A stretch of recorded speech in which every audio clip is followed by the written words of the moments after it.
Hello les ladies, aujourd'hui envie de parler avec vous de cette croyance, est-ce que l'amour finit mal, toujours mal? Alors je pose cette question et je pense évidemment pour celles qui la connaissent, alors j'enlève mes lunettes parce qu'elles reflètent, je pense évidemment forcément à Rita Mitsuko.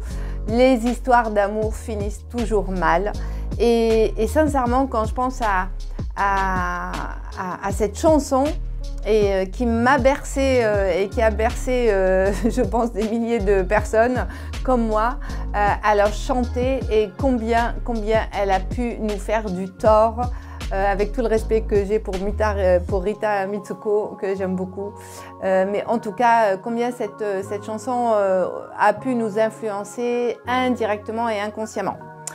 Alors, bonjour, je suis Karima Abbasi, je suis la créatrice de Namaera, pour celles qui ne me connaissent pas. Et Namaera, c'est la méthode qui vous propose le chemin le plus court pour aller vers la belle rencontre, pour rencontrer le compagnon de vie qui vous correspond et à qui vous correspondez également pour vivre une belle histoire d'amour. Voilà, donc ça c'est dit, vous trouverez en bas évidemment le lien pour accéder à la masterclass qui est entièrement offerte. Et aussi le lien pour prendre un rendez-vous si vous souhaitez un rendez-vous avec moi ou quelqu'un de mon équipe, et c'est absolument gratuit et sans engagement pour faire un point sur votre situation et voir si la méthode vous convient, si elle correspond à vos besoins. Et puis voilà, un petit pouce évidemment comme d'habitude vers le haut si vous avez aimé, vers le bas si vous n'avez pas aimé et pourquoi. Et surtout si vous ne l'avez pas encore fait, voilà, abonnez-vous à la chaîne, comme ça vous serez au courant de toutes les nouveautés et ça va aider la communauté à agrandir et moi à m'inspirer encore davantage. Alors voilà, ça c'est dit. Maintenant je reviens à cette chanson et qui pourrait être l'adage aussi, un adage. Est-ce que les histoires d'amour finissent toujours mal, comme c'est dit dans la chanson et comme c'est véhiculé dans l'inconscient collectif, hein, voilà. Alors, pourquoi cette affirmation? Alors bien sûr, quand on lit la chanson, les paroles de la chanson de Rita Mitsuko, alors ça raconte toujours l'histoire d'une femme qui attend et du mec qui s'en va, qui vient pas, voire même qui disparaît de façon figurée ou réelle. Et donc et on voit toujours la femme qui est en attente. Elle est là, elle attend toujours, donc elle espère, elle attend et ça finit toujours très mal, puisque finir mal, en l'occurrence dans la situation, ça veut dire que ça n'aboutit pas. Et moi, ça me fait poser vraiment question d'abord sur plusieurs choses. D'abord, est-ce qu'une histoire d'amour réussie, c'est une histoire d'amour qui forcément doit durer toute sa vie jusqu'à la fin, jusqu'à la mort de l'un et de l'autre? Est-ce que c'est ça le critère d'une histoire d'amour réussie et qui finit bien? Donc ça, c'est une vraie question. Pourquoi? Parce que quelque part, dans notre inconscient, on a ce paradigme que quand on est en couple, ça doit être pour la vie. Et je vois beaucoup de femmes, par exemple, qui ont cette croyance-là, qu'elles doivent avoir un seul homme dans la vie, et souvent c'est dû à quoi? C'est dû à l'environnement, à la culture, et aussi c'est sociétal, parce que et là si on remonte à l'Antiquité, donc la femme doit être mariée, hein, c'est son statut, elle doit être mariée et c'est pour la vie. Mais sauf que depuis l'Antiquité, il y a eu des changements et la femme n'a pas du tout le même statut. La femme a accédé au savoir, la femme est autonome, la femme est indépendante et la femme a une vraie place aujourd'hui dans la société, enfin en tout cas elle essaye.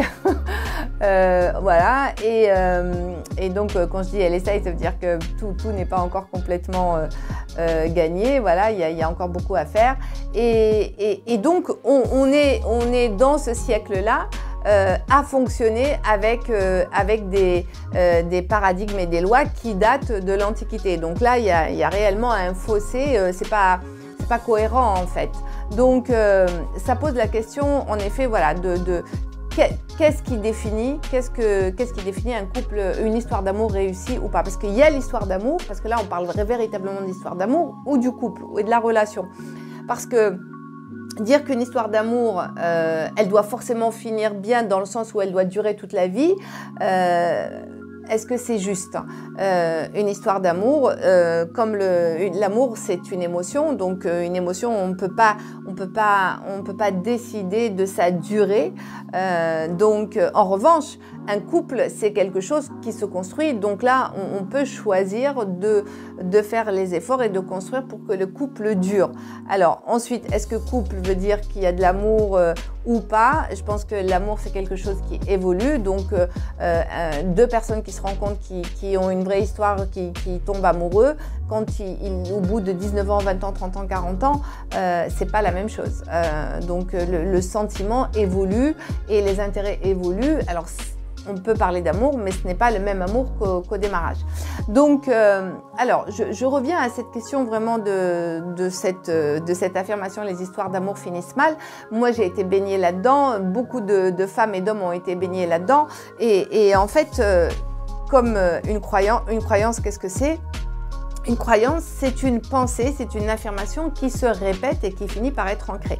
Donc finalement, malgré nous, nous avons été nourris avec cette croyance-là que les histoires d'amour finissent mal. Et comme on sait quel est l'avenir, quelle est l'action, le résultat d'une croyance, une croyance devient prédiction. Et donc ça entretient en fait ce mystère autour de l'amour.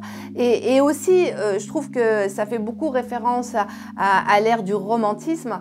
Le romantisme qui associe beaucoup amour et souffrance, puisque on n'existe qu'à travers l'autre.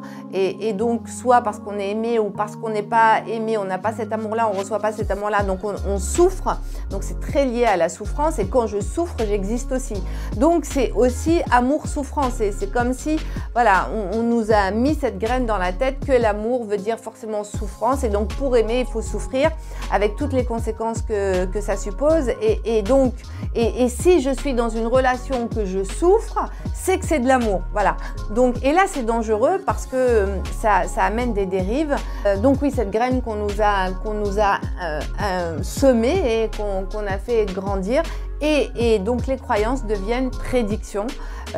Donc les dérives, c'est que je vois beaucoup, des femmes qui sont en fait l'amour véritable pour eux, c'est l'amour-passion. Et quand, même s'ils sont dans une relation extrêmement difficile, une relation conflictuelle, mais qui a cette passion-là et qui a cette souffrance-là, alors là, pour eux, c'est le véritable amour. Voilà. Donc, ils sont capables d'encaisser, de supporter avec toutes les dérives. Parfois, ça peut aller même jusqu'à la violence, mais parce que, voilà, c'est l'intensité fait que pour eux, c'est la recette de l'amour.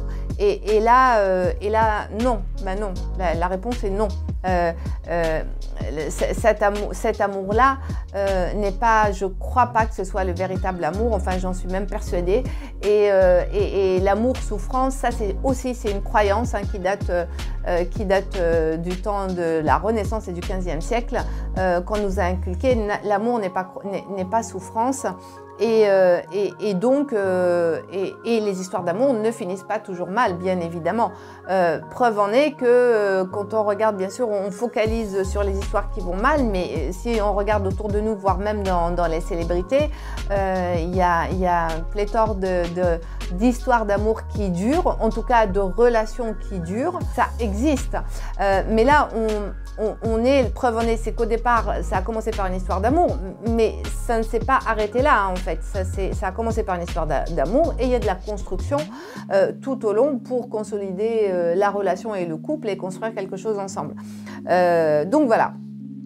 Danger, les histoires d'amour finissent mal. Ça, c'est une croyance qu'il faut absolument gommer et parce que ce n'est pas juste, ce n'est pas exact. Donc, parce que les histoires d'amour peuvent bien finir aussi. Parfois, c'est vrai qu'elles finissent mal, mais finir mal en même temps, c'est juste un jugement. Hein, c'est une évaluation parce que une histoire d'amour peut prendre fin, Mais là, ça ne veut pas dire que c'est mal, c'est juste que l'histoire est finie. C'est comme quand on finit de lire un livre, à un moment donné, on a fini de lire le livre, on ferme le livre, on en prend un autre. Ben, c'est exactement pareil en amour. Parfois, les histoires, elles sont faites pour durer un temps plus ou moins court ou long. Là, voilà, c'est un coup de cœur qu'on va avoir pour quelqu'un, c'est une idylle qui va commencer et en même temps qui n'est pas nourrie, donc qui va s'arrêter. Soit par tacite accord, soit par l'un ou l'autre. Mais c'est juste que c'est terminé, c'est pas mal fini, c'est juste que c'est terminé. Alors évidemment, on dit mal, mais ça suppose que dans ce cas-là, il y a un des deux qui souffre et qui n'a pas envie que la relation s'arrête. Et alors forcément, ça crée de la peine et ça crée de la tristesse. Mais ça, c'est une douleur qui est momentanée, qui est normale, d'accord? C'est normal si je suis amoureuse ou amoureux de quelqu'un de vouloir continuer. Et c'est normal que d'être triste si c'est terminé. Mais pour autant, c'est terminé.